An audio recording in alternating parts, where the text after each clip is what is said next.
bien-aimés, ainsi que tout homme soit prompt à écouter, lent à parler, lent à la colère. Prompt à écouter, lent à parler, lent à la colère. Vous savez pourquoi la Bible fait mention de ces expressions? Notre langue nous détruit. Notre langue nous détruit. Jacques enseigne quoi? Jacques dit au chapitre 3, avec la langue nous bénissons, la même langue nous bénissons, et avec la même langue nous maudissons. La même langue dit, loué soit le Seigneur. Pasteur, c'est quoi la chanson là? C'est quoi là? Il y avait une chanson là. Hein? Loué le roi, voilà, merci. Et la même Bible dit, mauvais, sauvage, tu es animal. Vous voyez? La même Bible, la même langue transmet la vie et la même langue transmet la mort. La même langue dit Amen. Elle accepte, elle conçoit la parole, elle dit oui à la parole, et la même langue dit non encore à la parole. La même langue dit à la femme, sans toi ma vie n'est plus rien. Si tu ne m'épouses pas, je me tue. On a déjà vu ça dans le monde. Si tu ne m'épouses pas, je me donne la mort. Et 4 mois après le mariage, la même langue dit, je ne t'aime plus, je veux divorcer. Oui, étudiez la langue humaine. Étudions-nous, frère. Dis à celui qui est à côté de toi, étudie-toi toi-même, tu verras les imperfections qui sont en toi. Étudie-toi toi-même. Regardez. C'est la vérité. La même langue dit oui. Oh, je t'aime, je t'aime, je t'aime, je t'aime. Et la même langue dit, je ne veux plus de toi, alors c'est fini. Oui, maman. La même langue dit, c'est bon. La même langue dit, c'est mauvais. Elle est difficile à canaliser.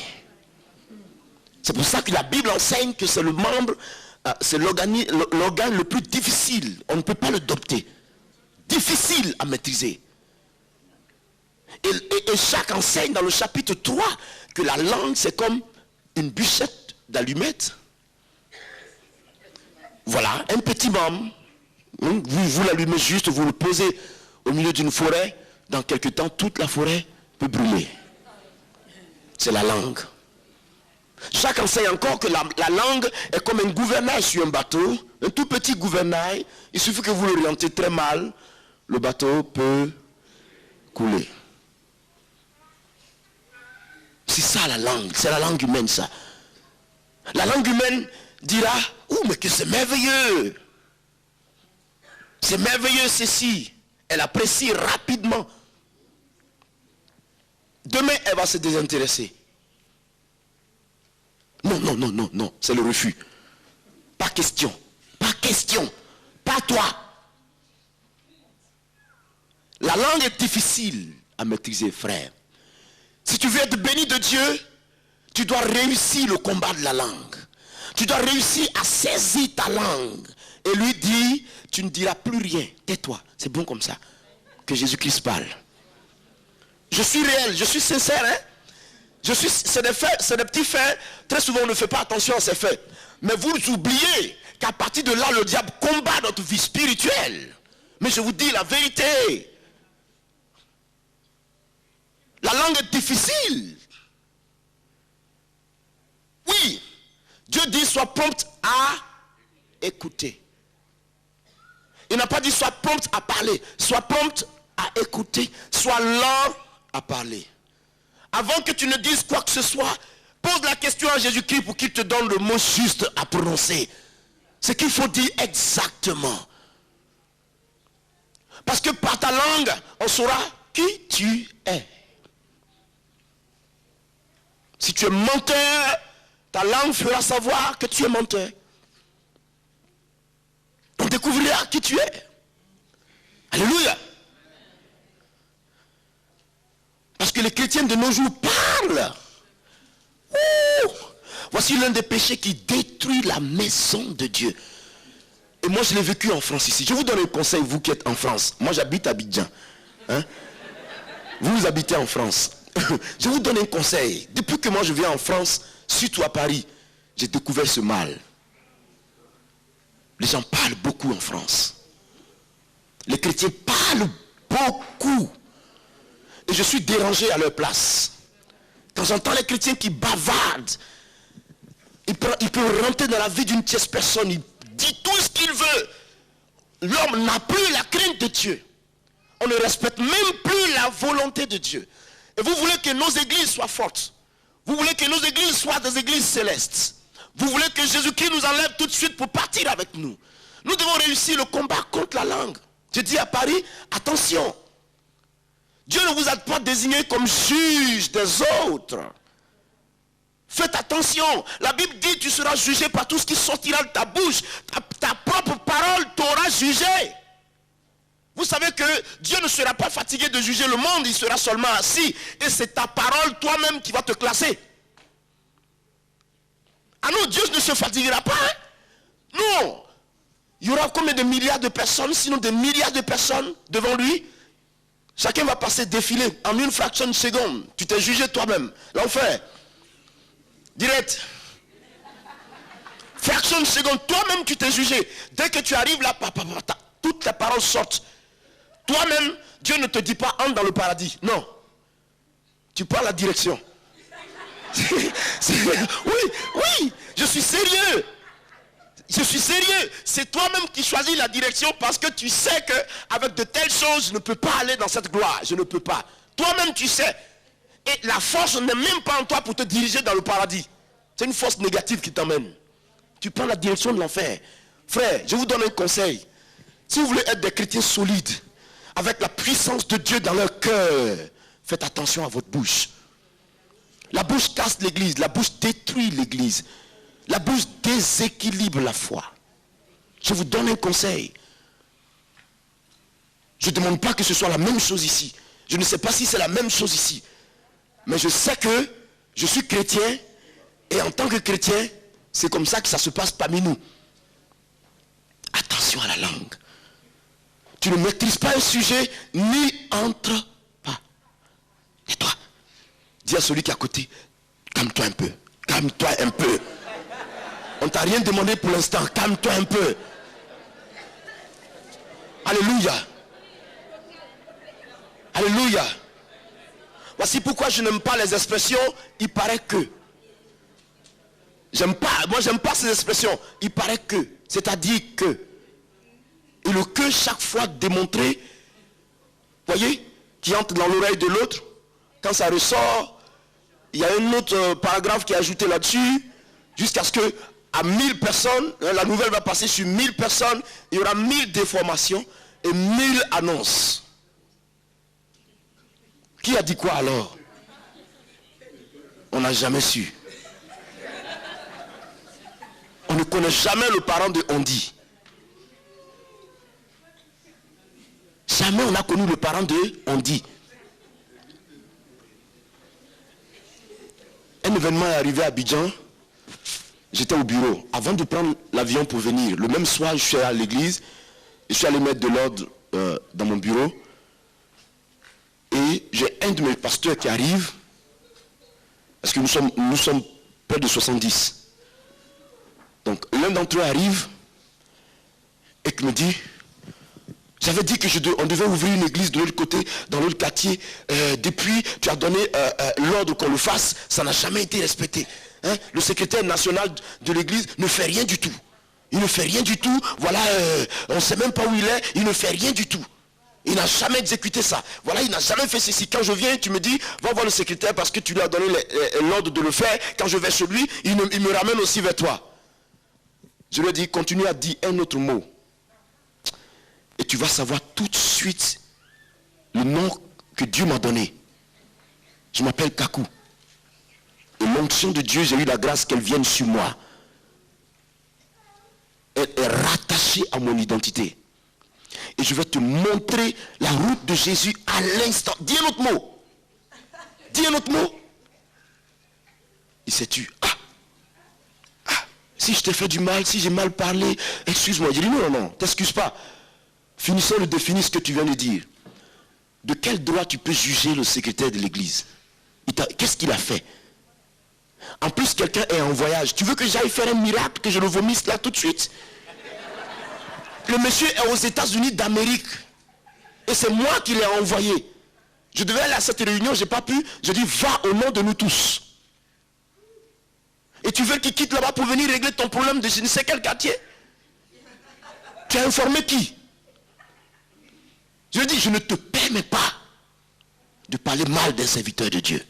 Je ne te permets pas. Si tu dis un autre mot, je te mets une sous-discipline de 1 an. 1 an. Vas-y, prononce un autre mot. Il a commencé à reculer. J'ai dit, fermez la porte. Regarde ces attitudes. Et ça, si nous qui sommes leaders, nous ne veillons pas sur ce genre de choses, ça dérape. Et il n'y a plus de respect pour les serviteurs de Dieu. Pourtant, le monsieur n'a rien fait. Il est en voyage. Comment est-ce qu'il peut se retrouver automatiquement à l'église pour faire quoi que ce soit? Mais il n'est pas là. Ça, c'est la sorcellerie. Je lui ai dit, mais tu pratiques la sorcellerie, toi. Mais il n'est pas là.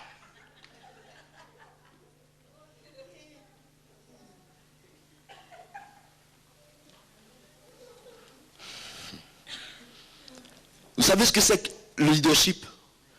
Un leader que Dieu aime, c'est celui qui a cette faculté de remettre l'ordre quand il le faut. Il ne laisse pas l'église s'écrouler. Il remet l'ordre automatique. Moi, je vous conseille ça. Remettez l'ordre correctement, la vérité. Il y aura toujours la vie dans l'église.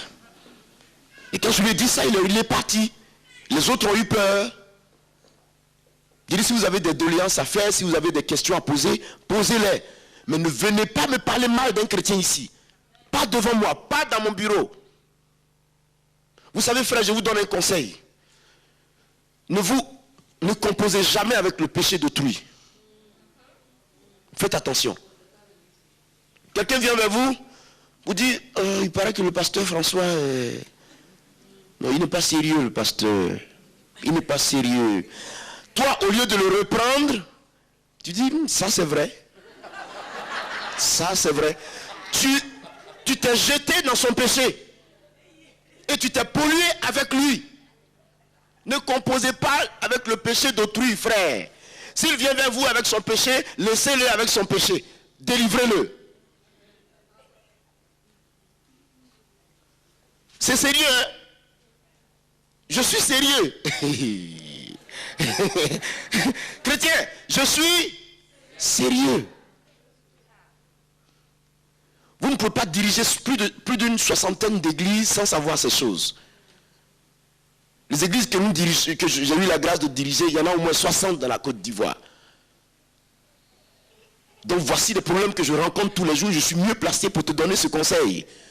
N'accepte pas. Vous savez pourquoi? Cela affaiblit notre langue. Cela affaiblit la puissance de Dieu en nous. Et cela affaiblit l'autorité que Dieu a mis en nous. Qui fait la présence de Dieu en toi? C'est le Saint-Esprit.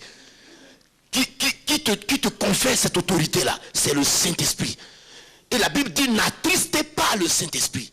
L'Esprit Saint n'aime pas ces choses. Donc, dès l'instant où tu milites sur ce terrain, l'Esprit Saint est touché. Et il n'est plus efficace comme il devait l'être au travers de toi. Cela l'affaiblit. Mais si tu te mets en position de force, tu conserves ta langue pure. Tu diras à un démon, sort, il obéit tout de suite au nom de Jésus-Christ. Tu seras plus efficace. Attention, frère. Alléluia. J'espère que l'Esprit de Dieu nous fait du bien ce soir. Si Dieu te bénit, acclame Dieu. Oui, c'est des conseils. C'est des conseils. Je vous donne des conseils pratiques. Demain, je ne serai plus ici. Donc, je profite pour donner un petit conseil. Si tu l'as mis en pratique, c'est toi qui vas grandir. Si tu ne l'as pas mis en pratique, Là, je n'y peux rien. La langue, il dit sois lent à parler, sois lent à la colère. Alléluia. Je vous donne pourquoi la Bible dit d'être lent à la colère. En effet, la colère est l'un des moyens le plus rapides que Satan utilise pour intégrer la vie des croyants. Oui. Si vous étudiez le monde des esprits, si vous étudiez l'organisation de Satan, les démons, leurs manifestations, leurs œuvres, leur façon d'agir, leur façon de faire, vous découvrirez que la colère est une clé qui ouvre la porte aux démons. Oui. C'est pour ça que Dieu n'aime pas que les enfants de Dieu se mettent en colère. Parce que vous prenez une femme, par exemple, je prends le cas d'une femme qui a été plusieurs fois fatiguée par un esprit, l'esprit de mari de nuit. On chasse le mari de nuit, il n'emploiera pas un autre moyen que le moyen de la colère pour vouloir revenir en elle, pour l'assujettir à nouveau. Oui, oui, je vous apprends ça. Je vous apprends que Dieu n'aime pas qu'on se fâche, parce que la colère est une clé qui ouvre les portes et qui permet aux démons de pénétrer en nous. Voici pourquoi la Bible est stricte et qu'elle nous enseigne que si tu es en colère contre ton frère, que le soleil ne se couche pas sur ta colère. C'est-à-dire, ne conserve pas ta colère pendant longtemps. Faites tout. Si cela ne dépend que de vous, la Bible dit, si cela ne dépend que de vous, soyez en paix avec tous. Rien ne t'empêche d'appeler ton frère pour lui dire, je ne suis pas content de ce que tu as fait. Je préfère. Mais quand le chrétien conserve ces choses et il boude après, et il boude, il se détruit. Il détruit sa communion avec Dieu. Il détruit sa relation avec Dieu. Il détruit la grâce qui est posée sur lui. Il se rend inefficace. Chaque jour, il y a une femme qui était à l'église. Chaque jour, c'est d'elle qu'on doit chasser les démons. Ah! À chaque culte, pouf, elle est par terre. À chaque culte, elle est par terre. J'ai remarqué au moins 7 fois. Je l'ai appelée. J'ai dit, ma fille, qu'est-ce qui se passe? Pourquoi est-ce qu'on chasse le démon chaque jour? Et alors, la semaine ne passe pas. Et il revient en toi. Mais tu ne peux pas tomber comme ça toute ta vie. Il faut bien que tu croisses. Il faut bien qu'il y ait changement. Il faut que tu grandisses. Il faut qu'on arrive à t'imposer les mains. Il n'y a plus rien du tout. Il faut que tu te réjouisses de la grâce que Dieu peut t'accorder. Chaque jour, on doit te faire une délivrance comme ça. C'est difficile. Quel est ton problème? Elle dit non, ça va. Ma vie est correcte. Tout va bien, tout ça. Et tout va bien. L'esprit me dit, appelle son mari. Donc, j'ai appelé le mari. Quand il est venu, je lui ai dit, est-ce que tu es en paix avec ta femme? Il dit, non, pasteur. Il dit, pourquoi? Il dit, ah, vraiment, si tu peux nous aider aujourd'hui, aide-nous. Parce que elle est tous les jours en colère contre moi. Tous les jours, elle est en colère. Ce matin même, on a failli se battre avant de venir au culte. J'ai mis ma main sur ma tête comme ça. Quoi? Vous battez ce matin? Et vous venez de la présence de Dieu avec les palabres, la colère et autres. J'ai compris qu'il fallait lui donner le conseil, prier pour elle et lui dire qu'est-ce qu'elle fait pour ne plus retomber. Et nous avons fait sa délivrance. Elle a fait un jeûne de 3 jours. Après quoi, on a prié pour elle. Elle a été baptisée du Saint-Esprit. Et je lui ai dit désormais, même si on marche sur toi, pleure, mais ne dis rien. Je préfère que tu pleures de douleur, mais ne dis plus rien et tu auras la victoire. Elle a commencé à appliquer cette parole.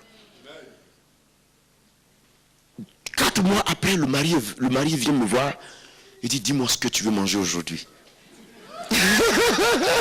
J'ai dit, mais qu'est-ce qui se passe? Qu'est-ce qui se passe? Ah, je t'ai jamais vu chez moi venir me poser une telle question. Il me dit, non, réfléchis et dis-moi tout ce que tu veux manger. Je suis prêt à le faire. Il dit, non, je ne peux pas te dire ceci. Si tu veux m'offrir quelque chose, parle au Saint-Esprit. Que ce soit entre vous deux. Il dit, c'est moi-même qui te pose la question parce que je suis tellement content. Ma femme est transformée. Il dit, mais c'est pas possible, elle est transformée. Ma femme ne se fâche plus. Ah, finalement, je pense que tu dois faire la même chose avec moi. Oui, parce que j'ai l'impression qu'elle m'a... elle a gagné et moi je suis resté... sur... Alléluia. Vous comprenez combien de fois la colère ouvre la porte aux démons. C'est pour ça que Dieu nous enseigne que tu sois lent en colère. Sois lent en colère. Dieu demande même que le chrétien ne se fâche pas. Parce que si tu te fâches, tu perds la joie. Là où il y a la colère manifestée, il n'y a plus de joie. Tu n'as plus la paix, tu n'as plus de joie. Tu es déséquilibré. Ton cœur est surchauffé, ton esprit est surchauffé. Maîtrise-toi. La tempérance. La solution à la colère, c'est la maîtrise de soi, la patience et la tempérance. Galates chapitre 5, le verset 22. Les fruits de l'esprit. Alléluia. J'espère que Dieu nous fait du bien ce soir. J'ai trop parlé, n'est-ce pas? Pasteur, je vais avoir une idée du temps, l'heure à laquelle je dois arrêter. Dites-moi l'heure à laquelle je dois arrêter. Sinon, c'est comme une machine qui... hein, pasteur? On y va? Gloire à Dieu. Si j'ai la permission de l'autorité, ça fait du bien. J'aime me soumettre à l'autorité. Parce que ça me bénit moi aussi. Alléluia. Est-ce que ce soir Dieu te fait du bien? Sois lent à la colère. Sois lent à la colère. Ne te fâche pas. Ne te fâche pas du tout. Les démons sont derrière. Souvent, ta vie est correcte. Souvent, tu mènes une vie très correcte. Ça, une vie simple, correcte. Et il rôde, il cherche un point de pénétration. Il ne trouve pas. Donc, il profite toujours des temps d'indisponibilité. Hein, la colère, par exemple. C'est là que le diable cherche. C'est là. Il cherche là. Il cherche à taper sur ton cœur. Dès que tu t'énerves, oui, dès que tu parles, il entre. Maîtrise-toi. Alléluia. Fais ceci. Seigneur, donne-moi la maîtrise. Donne-moi la maîtrise au nom de Jésus. Amen. Gloire à Dieu. C'est très important. Parce que dans le ministère de Dieu, dans l'œuvre de Dieu, dans le ministère du Seigneur, si vous n'avez pas de maîtrise, si vous êtes coléreux, vous bâtissez et vous-même vous détruisez ce que vous avez bâti. La colère est un moyen qui déstabilise, qui casse. Imaginez-vous qu'un jour vous voyez quelqu'un évangéliste fougueux qui fait Dieu fait des miracles avec lui et tout ça, et vous le retrouvez au marché de Villeman, c'est Ville quoi? Je ne connais pas. Moi je suis abidjanais, je ne connais pas tout ça. Voilà. Villeman, c'est ça, pasteur? Voilà. Vous le retrouvez au marché de Villeman. Villeurbanne. Ah, autant pour moi, hein. Mais je ne connais pas, frère. Enseignez-moi. Donc, vous le retrouvez au marché de Villeurbanne. Et le grand oin que vous avez vu, par lequel Dieu a opéré tant de miracles, est en train de se battre avec quelqu'un dans la rue. Parce qu'il est fâché. Vous comprenez que l'image de gloire que Dieu avait posée sur lui est ternie automatiquement. Automatiquement. Qu'allez-vous penser de lui? Vous douterez de son évangile. Vous me comprenez ce soir? Vous allez douter de sa prédication. Vous allez douter de lui. Comment se fait qu'un tel gars que Dieu emploie pour de telles choses peut être en train de se ridiculiser sur le marché? Ah non, il n'est pas de Dieu. Le jugement sera radical. Donc, vous bâtissez et par la colère, vous détruisez. C'est une hache qui casse. Voici pourquoi Dieu dit, sois lent à la colère. Un peu de patience, sois lent à la colère. Même si tu as raison, sois lent à la colère. Ne réagis pas, laisse faire le Saint-Esprit. Dieu dit, à moi la vengeance, à moi la rétribution. Parce que je vous dis une seule chose, quelquefois le diable nous tend un piège. Satan, sachant que nous avons l'habitude de réagir quand il se manifeste, et qui veut polluer ou sinon détruire notre témoignage, sinon détourner la raison de nous, provoque certaines situations. Tu avais raison, mais à cause d'une seule petite expression qui est sortie de ta bouche, tout est gâché. Laisse Dieu te construire. Alléluia.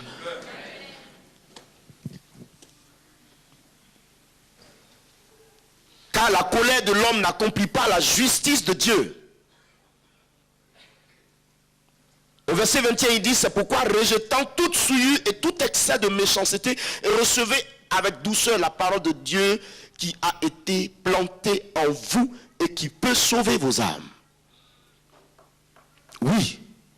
La Bible enseigne en Jacques chapitre 1, le verset 26, que si quelqu'un croit être religieux sans pouvoir tenir sa langue en bride, la religiosité de cette personne est vaine. La parole est plantée en toi. Protège-la. Fais de sorte, comporte-toi de sorte qu'elle soit protégée.